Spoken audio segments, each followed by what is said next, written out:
শায়েস্তা খাঁর শাসনামল জলদস্যুদের দৌরাত্ম্য, ঔপনিবেশিক শক্তির আগ্রাসন এবং নিম্নবর্গীয় মানুষের টিকে থাকার সংগ্রাম, এই সবকিছু নিয়ে মেঘদূত নাট্য সম্প্রদায়ের প্রযোজনা শায়েস্তা খাঁর পরী।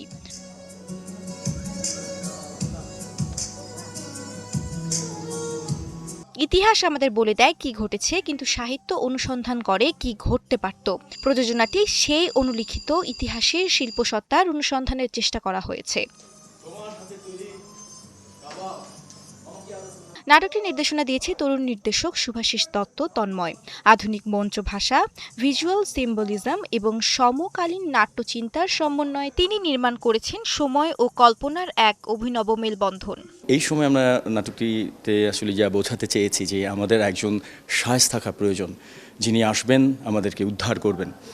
আর একই সঙ্গে পাটু একটি চরিত্র যে যুব সমাজের প্রতিনিধিত্ব করে, যে শক্তির প্রতিনিধিত্ব করে, এবং আমাদের এই যে বাংলার এই অঞ্চলের মানুষের যে একটি চিরাচরিত চরিত্র, যেটি হচ্ছে আমরা অনেক সহজ সরল, এই ব্যাপারটির পাটুর মধ্যে আছে। প্রযোজনাটির মঞ্চ পরিকল্পনায় ছিলেন ফজলে রাব্বি সুকর্ণ, আলোক পরিকল্পনায় পলাশ হেন্ড্রু সেন, পোশাক পরিকল্পনায় আইরিন পারভিন লোপা এবং সঙ্গীত পরিচালনায় হামিদুর রহমান পাপ্পু।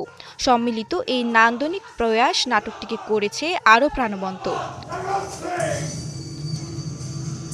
একটি কেল্লা, একজন শাসক, এক হারানো প্রেম আর ইতিহাসের অদেখা স্তর, এই চার সূত্রে গড়ে ওঠা শায়েস্তা খাঁর পরী দর্শকদের জন্য শুধু বিনোদন নয়, বরং ইতিহাসকে নতুন চোখে দেখার এক নাট্য মুহূর্ত। উদ্বোধনী মঞ্চায়নে দর্শককে ১৭০০ শতকের আবহে নিয়ে গিয়ে মানবিক আবেগ আর রহস্যের ভেতরে প্রবেশ করানোর মুনশিয়ানা দেখালেন নির্দেশক। শ্রেয়া রায়, ৭১।